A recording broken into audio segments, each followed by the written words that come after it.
ಎಲ್ಲರಿಗೂ ನಮಸ್ಕಾರ. ಈ ದಿನ ನಾನು ತೊದಲು ಮಾತಿಗೆ ಒಂದು ಸರಳಾದ ಮನೆಮದ್ದನ್ನು ತಿಳಿಸಿಕೊಡುತ್ತಿದ್ದೇನೆ. ಇದಕ್ಕೆ ನಾನು ಬಜೆಯ ಪುಡಿ, ಜೇನುತುಪ್ಪವನ್ನು ತೆಗೆದುಕೊಂಡಿದ್ದೇನೆ. ಆಯುರ್ವೇದದ ಪ್ರಕಾರ ತೊದಲು ಮಾತು ವಾತದೋಷದಿಂದ ಉಂಟಾಗುತ್ತದೆ.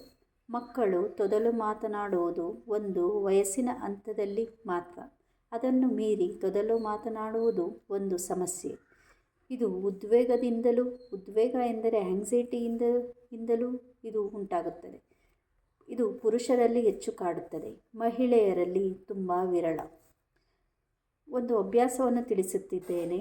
ಯಾರು ತೊದಲು ಮಾತನಾಡುತ್ತಾರೋ ಅವರು ತಮ್ಮ ಮುಂದೆ ಒಂದು ಕನ್ನಡಿಯನ್ನು ಇಟ್ಟುಕೊಂಡು ಪ್ರತಿನಿತ್ಯ 5 ರಿಂದ 10 ನಿಮಿಷಗಳ ಕಾಲ ನಿಮ್ಮ ಮುಂದೆ ಹಲವು ಜನರು ಕೂತಿದ್ದಾರೆ ಎಂದು ಭಾವಿಸಿ ನಿಧಾನವಾಗಿ ಏರು ಧ್ವನಿಯಲ್ಲಿ ಸ್ಪಷ್ಟವಾಗಿ ಮಾತನಾಡುವುದು. ಇದನ್ನು ಮಾಡುವುದರಿಂದ ತೊದಲು ಮಾತನಾಡುವುದು ಕಡಿಮೆಯಾಗುತ್ತದೆ. ಅದಲ್ಲದೆ ದಿನನಿತ್ಯದ ಪತ್ರಿಕೆಯನ್ನು ಓದುವುದರಿಂದ 15 ರಿಂದ 20 ನಿಮಿಷಗಳ ಕಾಲ ಏರು ಧ್ವನಿಯಲ್ಲಿ ಸ್ಪಷ್ಟವಾಗಿ ಓದುವುದರಿಂದಲೂ ಈ ತೊದಲು ನುಡಿ ಮಾತನಾಡುವುದು ಕಡಿಮೆಯಾಗುತ್ತದೆ. ಮಾನಸಿಕ ಒತ್ತಡವು ಒಂದು ಕಾರಣವಾಗಿದೆ. ಈ ಮನಸ್ಸಿಗೆ ಧೈರ್ಯವನ್ನು ತುಂಬಲು ಯೋಗಾಭ್ಯಾಸಗಳನ್ನು ಮಾಡಬೇಕು. ಅದರಲ್ಲೂ ಉಜ್ಜಯಿನಿ ಪ್ರಾಣಾಯಾಮದಿಂದಲೂ ಇದು ಕಡಿಮೆಯಾಗುತ್ತದೆ. ವಾತದೋಷವು ಕಡಿಮೆಯಾಗಲು ತುಪ್ಪ ಮತ್ತು ಎಣ್ಣೆಯ ಪದಾರ್ಥಗಳನ್ನು ಕಡಿಮೆಯಾಗಿ ಸೇವಿಸಬೇಕು. ಬಿಸಿಯಾದ ಆಹಾರವನ್ನು ಸೇವಿಸಬೇಕು. ಸಿಹಿ ಪದಾರ್ಥ ಎಂದರೆ ಪಾಯಸ, ಪೊಂಗಲ್ಗಳನ್ನು ಸೇವಿಸುವುದರಿಂದಲೂ ವಾತದೋಷವು ಕಡಿಮೆಯಾಗುತ್ತದೆ. ಈ ಮನೆಯ ಮದ್ದನ್ನು ಮಾಡಲು ನಾನು 1 ಗ್ರಾಂ ಬಜೆಯ ಪುಡಿಯನ್ನು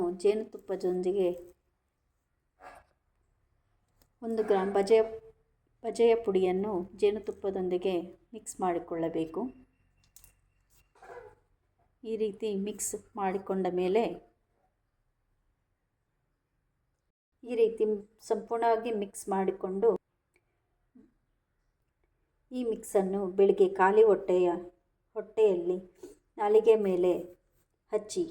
ಇದರಿಂದ ತೊದಲು ಮಾತನಾಡುವುದು ಕಡಿಮೆಯಾಗುತ್ತದೆ. ಈ ಬಜೆಯಲ್ಲಿ ಆಲ್ಕಲಾಯ್ಡ್ಸ್, ಟ್ಯಾನಿನ್ಸ್ಗಳು ಇವೆ. ಇದು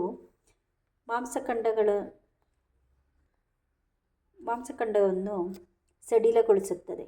ಹೊಟ್ಟೆಯ ಭಾಗದಲ್ಲಿ ಯಾವುದೇ ರೀತಿಯ ಗ್ಯಾಸ್ಟ್ರಿಕ್ ಮತ್ತು ಸ್ನಾಯುಗಳ ಬಿಗಿತವನ್ನು ಕಡಿಮೆ ಮಾಡುತ್ತದೆ. ಇದನ್ನು ಪ್ರತಿನಿತ್ಯ ಸೇವಿಸುವುದರಿಂದ ನಮಗೆ ಸ್ಪಷ್ಟವಾದ ಮಾತುಗಳು ಬರುತ್ತದೆ. ಈ ವಿಡಿಯೋ ನಿಮಗೆ ಇಷ್ಟವಾದರೆ ಲೈಕ್ ಮಾಡಿ, ಶೇರ್ ಮಾಡಿ, ಸಬ್ಸ್ಕ್ರೈಬ್ ಮಾಡಿ. Thank you for watching.